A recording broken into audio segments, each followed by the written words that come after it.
The wife's typical boss or her stand-in for her husband. Today's tale with a similar theme. Relish it.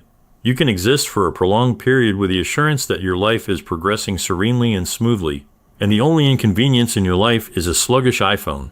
Indeed, a charming wife, 2 delightful children, and solely bright prospects for a joyous old age ahead. However, everything can alter suddenly just once, and you find yourself excluded from life's mainstream. Or suddenly you find yourself walking in an entirely different path, and you are surrounded by entirely different people. I was born too early, and my parents spent my whole childhood attempting to shield me from life's tempests. I ventured outside with the boys, always under the watch of one of them or my grandmother. My arriving home at strange hours was a catastrophe of global proportions. The boys in the neighborhood are always adept psychologists. They understand people well and know how to react to them. They understood me very well. Everyone, even the girls, made me feel terrible. It got so bad that I was scared to leave my house. When I did, a group of kids would bully me, and it kept happening. I'd come home with cuts and bruises, and my parents didn't know what to do. They tried talking to the other kids, but it made things worse. You can't always protect a teenager from tough situations by following them around all the time. My sad childhood felt like it would never end, and I'd always be stuck feeling small and scared. Then, one day, my mom's cousin Robbie came to visit. He was in military school and getting ready to join the army. He could see how tough things were for me. It was winter, and kids were playing hockey in our yard, but I wasn't part of it. Robbie had noticed I was struggling, and one night he came to talk to me. He said that in life, people can be like predators, always trying to be the strongest. He told me that until I stood up for myself. Things wouldn't get better. He said being a man means having dignity, and I wasn't showing that. Now, but there's a chance to reclaim it. Don't fear pain, blood and tears. Consolidate your resolve into a fist and resist with honor. Let yourself loose, but your dignity will remain intact. Robbie patted my head, lit a cigarette, and exited the room. 2 days later, I was inducted into the hockey team. One of the boys fell ill, and I was tasked to substitute him. The game was intense, a 3-man offense. Rolled out toward the goal. I executed a precise pass to my teammate on the stick, but he missed his chance to conclude the game in a tense moment. Of course, I was blamed for everything. They insulted me with all sorts of names. And in the end, the unlucky player even struck me in the face. All the pent-up fury at one point overwhelmed me without a second thought. I struck the offender in the face with my stick. The guy collapsed on the ice like a wreck. He had his hands over his face, but was bleeding from the bridge of his nose.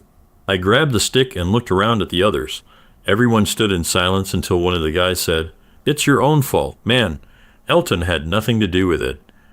One evening, the mother of the person my son hit came to our house in a hurry, and my parents were shocked. They were relieved he didn't seriously hurt the person.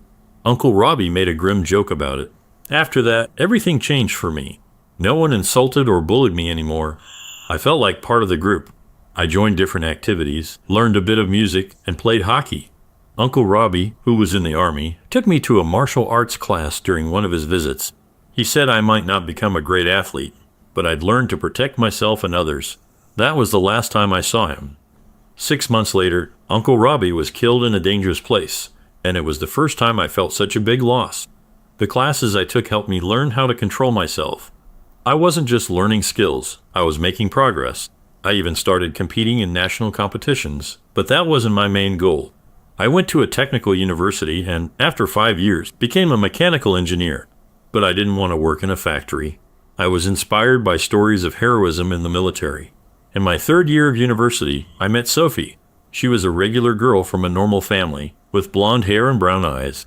She was dating one of my classmates, but when we met, it was like lightning. She broke off her engagement despite what her family and friends said.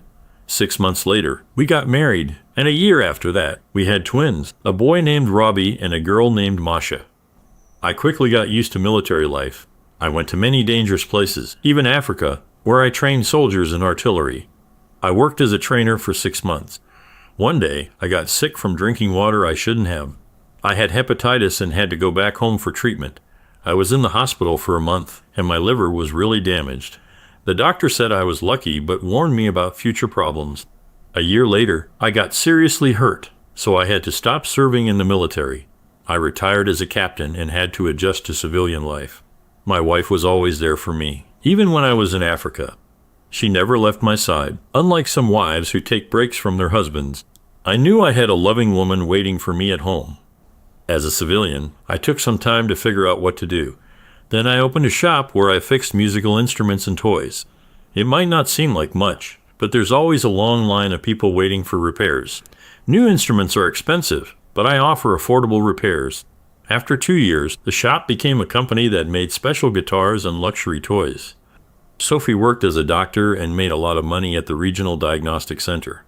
We had a big apartment in the city that my grandfather left us, and a big house in the countryside that we built ourselves. Our kids went to school, and everything was going well. Sophie was special because she looked young even as she got older. Her face didn't have any wrinkles, and she had curly hair, a big chest, and long legs. She was my wife. But I started having a problem. I gained weight because of hepatitis, and my body got bigger. I lost the muscles in my stomach. It wouldn't have been a big deal, but I noticed that my wife started feeling uncomfortable around me. We still loved each other and spent a lot of time together, at work and on vacations, but there were parties for work lately, and people talked about them a lot. Sometimes my wife went to these parties with me, and sometimes she went alone. I didn't mind her having fun, but I started to notice strange looks from her coworkers. I didn't pay much attention to this, but subconsciously I became anxious. Something was happening behind my back, but what it was, I couldn't yet figure out. Gregor Rafe, a well-known businessman in our city, had been visiting my wife's office for some time. He had a solid reputation in the construction industry before he fell ill. Sophie was a cardiologist and successfully carried out a course of treatment, but the businessman was focused on his health and regularly sought to attend her appointments with bunches of flowers. One day I decided to meet Sophie after work, and as I was kissing my wife out of the corner of my eye, I noticed a businessman with flowers. However, he turned around in time and walked past us, pretending to be heading towards someone in the center. It did not escape my notice that Sophie blushed deeply and looked away. You know how blondes can blush. One evening at dinner, Sophie mentioned to me, Elton Gregory, you know him, is organizing a party. He wants to invite us casually. She said this as she poured me a coffee. What does that have to do with us? I grumbled and glanced at my wife. I was aware of her so far innocent relationship with Git Reef. I had even considered intervening their gentle friendship at one point. But for the moment, I decided to see what would unfold. I trusted my wife, especially since the businessman is not the only man around Sophie. There's no need to be jealous of every man around her. He wants to thank me for the successful treatment. Many famous people will be there, along with live music. We're invited. The party is on Friday, she said. Oh, and Sophie, I wanted to talk to you about Git Reef. It seems like he's trying to set you up with someone. It's like he's hunting you, even from someone looking from outside. You can tell he really wants to impress you. Doesn't it seem like he's just playing around? I put down my half-empty cup of coffee. Elton, there's nothing going on between us. Yes, he pays me some attention, but that's all she assured. Well, just remember, if anything more were to happen, it would be catastrophic for us. Elton, don't worry. I just want to go to the party, and I want you there too. I'm not planning to flirt with anyone, so if I blushed, and I thought to myself that Gregor might pursue you vigorously, can you imagine how things would turn out if he does? I observed Sophie's reaction carefully. After all, we are adults. We won't be there alone, and there will be security. I can handle myself. Don't be upset, my wife said, soothingly running her fingers over my cheek. In the end, I agreed. Sophie persuaded me. But my decision to attend wasn't because I gave in to my wife. I wanted to resolve things with Sophie and the businessman once and for all. The party was scheduled to start at 7 in the evening. Sophie was applying her makeup in front of the mirror. She looked like a model on the runway, her dark red, almost burgundy dress was stunning to say the least. It subtly highlighted my wife's nearly perfect figure, showcasing her contours and curves precisely. I didn't understand why this upset me, and nagging feeling had been bothering me for days. I wore plain black pants, a white shirt, and a velvet jacket. I thought about what shoes to wear for a bit and decided on black leather shoes with pointed toes. They weren't fancy, but they were practical. Sophia hugged me and kissed me on the lips. Do you think I look good? I asked sadly. You look amazing, she said, but I couldn't help wondering who she was dressing up for. For you, my love, only for you, she said. Let's forget about the party. We'll have a wonderful time at home. I was clutching at straws to delay what seemed like an inevitable disaster. Honey, we made a deal, Sophie pouted. You look great too, by the way. I embraced my wife, and she moved my hands from her shoulders and looked at me reproachfully. Elton, you'll wrinkle the dress. I realized that in her mind she was already at the party. For a moment I believed I was bidding farewell to my wife. I grasped her by the arm and escorted her to the door.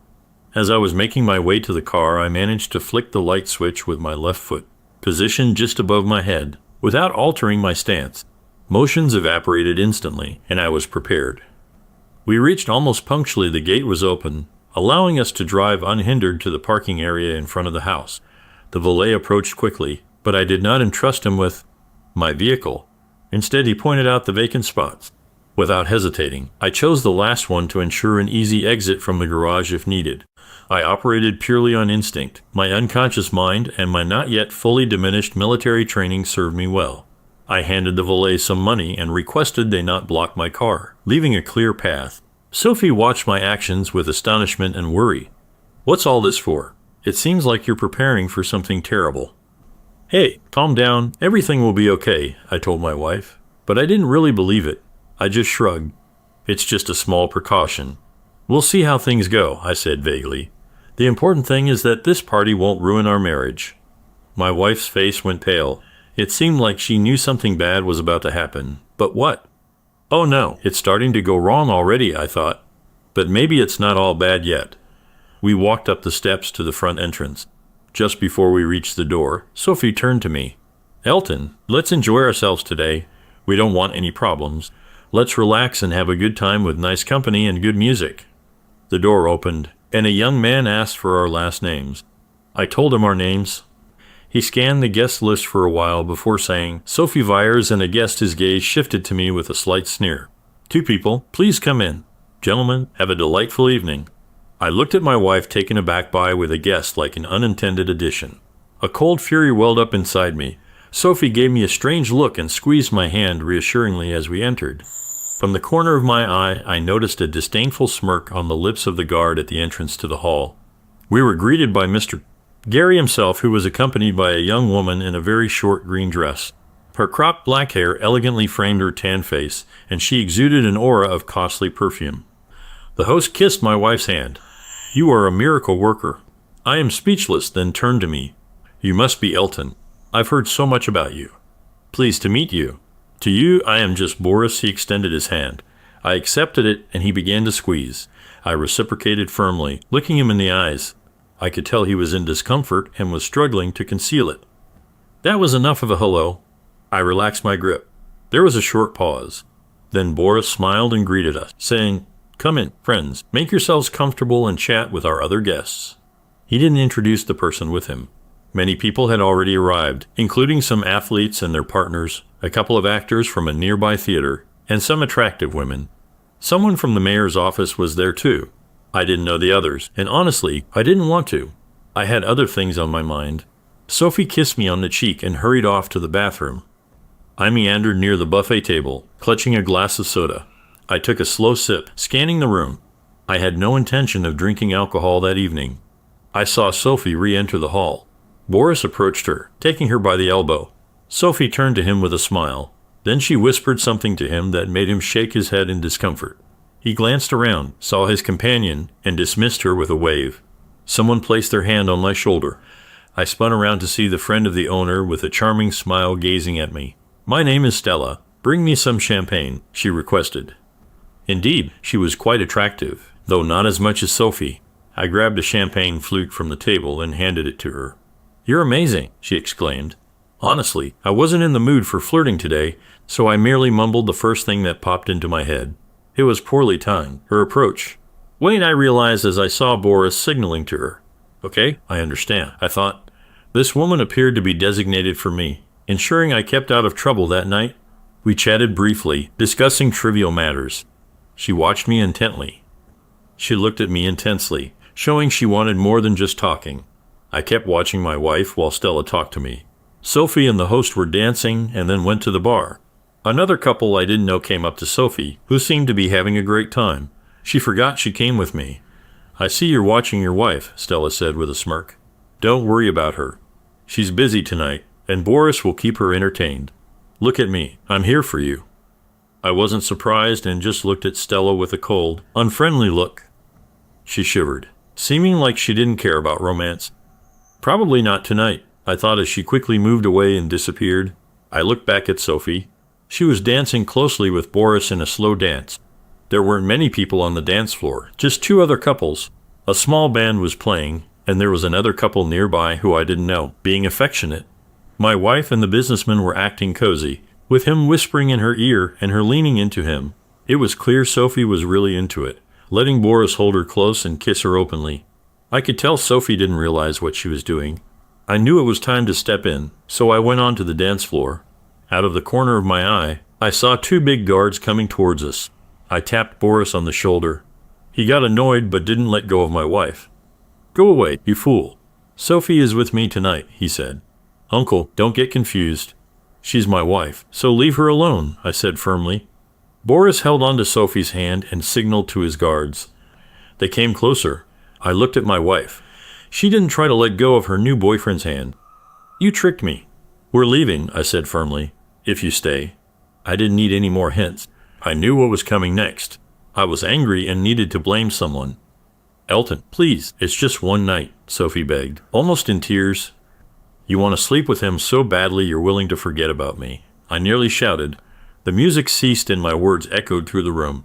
The owner, seeing my anger, realized it was time to silence the stubborn fool who refused to let his wife be taken by the alpha. He gestured dismissively at the guards. "Elton, you could have enjoyed your time with Stella, and I could have too. I don't understand your refusal. You liked her, didn't you?" Sophie sobbed quietly. The jealous husband ruined the evening. "Get that cuckold out of here now," Gregory bellowed, no longer concealing his anger. They advanced on me from both sides. I waited, my eyes fixed on my wife. The guards grabbed me, attempting to twist my arms. Motionless, then hid behind Gregory's back. It seemed she no longer saw me as her husband. I struck the left guard with my heel on the leg, then quickly turned, freeing my left hand and striking the second one in the throat with my knuckles, and did the same to the first. They fell like timber, making a distinctive sound as their heads struck the dance floor. Now nothing held me back. Now everything was clear. I no longer had a wife. Boris came at me, but I saw fear in his eyes. I stepped toward him and smirked. I kicked him in the groin with my boot and then jumped up, hitting him in the chin with my heel. He fell down fast. It happened so quickly that nobody, absolutely nobody, understood what was going on. Boris tried to get up, shaking his head. I walked towards him with my fists clenched. Suddenly, Sophie shouted, "Elton, stop. You'll hurt him," someone else yelled. "Call the police." I watched as my wife tried to help her boyfriend. "You're terrible. How could you?" she yelled angrily, struggling to find the right words. "I'm leaving. Are you coming?" I asked firmly. "Get out. I'm disgusted by you," she confirmed. That was all I needed to hear. I looked back at the scene once more and left the house quickly. No one stopped me. I walked out to the parking lot. It was dark already. I sat down tiredly in the driver's seat and turned the key. The engine started loudly, like a big, well-fed cat. I left the parking lot carefully, looking back briefly as if I expected to see a sorry Sophie in the mirror. Then I gently pushed the gas pedal and drove out through the gate. One thing was sure after I kicked him. That guy wouldn't bother my wife again. I took out my phone and called a familiar number. They picked up right away, like they were waiting for my call. "How did it go?" asked CAT, my friend. "Not great," I said. I opened the glove compartment and grabbed a pack of cigarettes. "I hope you didn't go too far," they said with a laugh. I chuckled and lit a cigarette. "No, everything's okay," I said. "Do you need any help?" they asked. "Not sure yet. Let's keep in touch," I said, and hung up quickly. My car sped toward the city. I decided to spend the night in my city apartment. It hurt to return to the place where it all began. The apartment was adorned with various artworks, landscapes, portraits, still lifes, and genre scenes. I didn't know the names of the artists. My grandfather was passionate about painting, and only he knew which artist had contributed to his collection. This apartment was redolent of my childhood. I often visited my grandfather and stayed overnight. It smelled of cigars and the smoke from a burning fireplace. Here in this old house, I wanted to spend some time reflecting on the recent events. I lit the fireplace, even though it was early autumn and warm enough. I just wanted a moment to remember my childhood and the past. I poured myself some Irish whiskey and sat in my grandfather's chair, with my legs stretched out toward the fire. I didn't realize when I fell asleep. The doorbell rang at 3 a.m. Without taking off my blanket or putting on my slippers, I went to the door. I opened it and saw Sophie. She had tears running down her red, swollen eyes. She looked as bad as I felt. "Elton, I knew you'd be here. Never in my life have I messed up so badly. I'm sorry. It won't happen again. Never again. I don't want to lose you," she sobbed, lowering her head. We had separated after Boris was taken away by ambulance. I shrugged. "Well, at least that's some good news. Sophie, what did you expect would happen when you allowed that fool to spend a night with you? Did you think I wouldn't anticipate it because of Stella? I was a fool, a narcissistic idiot. Tell me, did you and Gregor Reeves orchestrate this entire ordeal? Did you know in advance what was going to occur at the gathering?" She gazed downward. "Not everything, only broadly. He implied that once we arrived, we might exchange roles, but I assumed I would refuse, and that would conclude the matter. However, you didn't refuse. You agreed. I assumed you were going to remain with Stella. I noticed how she looked at you. It was just one evening. What about afterwards? Did you really think we could go on like normal when we both knew you were with another man? How can I trust you now?" We stood in the doorway. I didn't let her inside. "I get why you thought Stella would come after me that night. But why did you pick this stranger over me?" She didn't say anything. "Sophie, just go. I don't have a wife anymore. You betrayed me with that guy." "He's not my guy," she started to say, but I shut the door quietly. She stayed at the door for a bit. Then I heard her heels as she left. On Tuesday, an older man came into my office. "Mr. Elton Vickers," he said, looking at me over his glasses. "Yes, what can I do for you?" I asked. "I'm D. Brozier Rista," he said. "May I sit down?" I took out a cigar and started to cut it. "Mr. Gregory wants to sue you for the injuries you caused last Friday night." Where did he find that lawyer? He should be a doorman, not a lawyer, I thought. And why hasn't Mr. Gregory done it himself? I lit my cigar and started to smoke. The unexpected visitor grimaced before he puts you behind bars and ruins your enterprise. Gary is willing to overlook the altercation if your wife spends this weekend with him at his estate. The attorney even blushed at such a proposition. Even that fool in a blue suit knew that no sane man would accept that. "And why have you come to me? Go to my ex-wife and negotiate with her. After all, after the last party, it's her issue. It's not as if your boss is asking me to spend the night with him." I clamped my cigar between my teeth and stood up, indicating that we had nothing further to discuss. The lawyer rose and left my office silently. I looked at myself in the mirror, with a cigar in my mouth, feeling a bit like Schwarzenegger, but a little heavier. I sat quietly for a while, then took out my phone. A day later, an old car stopped outside G. Reese Businessman's mansion. 2 men in orange uniforms came up to the gate. "Gas emergency. There's a big leak in your area." "We're checking all the properties," the guard told the taller man. The guard talked on the phone for a while. The gas men went down to the basement where the gas boiler was. One of them took out a small can from his pocket. "There's a strong smell of gas here." "There seems to be a leak down here somewhere," remarked the tall man as he placed his case on the floor. "Do you smell gas?" The gas men began examining the meter. "When did you last replace the pipes?" asked the shorter one. The guard shrugged. "Okay, we will now shut the valve and fix the leak, but we also need to replace the infrastructure. Inform the landlord it must be done promptly." The shorter man began extracting his tools from his suitcase. The taller one, shielding the pipe with his back, wrapped a small amount of special ignition cord around it and inserted a 3-hour pencil cap in it. Then he carefully wrapped the entire thing with tar tape. The little one rummaged beneath, quietly opening the valve. "Well, that's it," he said, though he did not specify further. "Sound the alarm." The team grabbed their tools and quickly headed to the exit. The security guard firmly shut the doors to the basement. 3 hours later, an explosion caused by a gas leak in the basement ignited a fire. By the time rescuers arrived, the building had almost entirely burned down.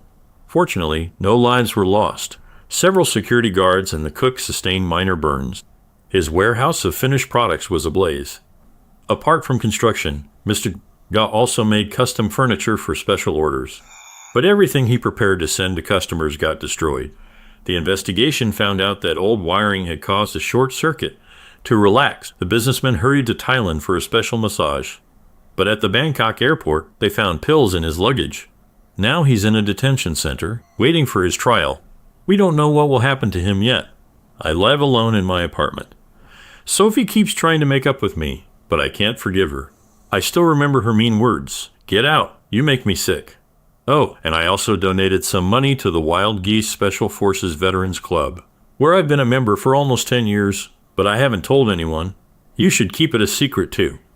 Second story. My boyfriend 33 and I 29 have been together for 15 years, with lots of ups and downs. Recently, we had a big fight where I felt fed up and said I was done. It's like those fights most couples have where someone ends up sleeping on the couch, and then they make up the next day. I was waiting for him to apologize and make things right, but he didn't. He didn't even talk to me for a week. After several days passed, I checked his Facebook and found another girl. I asked him about her, and it turns out they started talking during that week. I asked him to choose between her and me, and he picked her. He even asked her out on a date the next day. We've only been on one date in 7 years since we had our kid. I messaged her on Facebook to see if she knew about me, our kid, and how we were very much a family until last week. She didn't know. She apologized for giving him her number and blocked him. Needless to say, the date didn't go well, and he was angry. He said he did it because he snapped, felt unloved, and too pressured. I admitted my part and said I could understand where he was coming from, and I was willing to try harder if he promised there was nothing more to it and worked on our problems. Since then, I found out he asked for her number in February when we had another argument. And yes, I'm sure she sent the first message the week we weren't talking just to clarify. I doubted it too. He also bought her flowers the morning he planned on asking her out with the idea of being with someone who did that to me, especially since she rejected. I rarely get flowers except on holidays, yet he went out of his way to get her flowers. I'm struggling DM for months and he still chose her. I hate the thought of her being around and thinking I have him because she didn't want him. I just don't know. We've been trying and things have been good, but I can't shake this feeling. Has anyone been in a similar situation and had it work out? Any advice?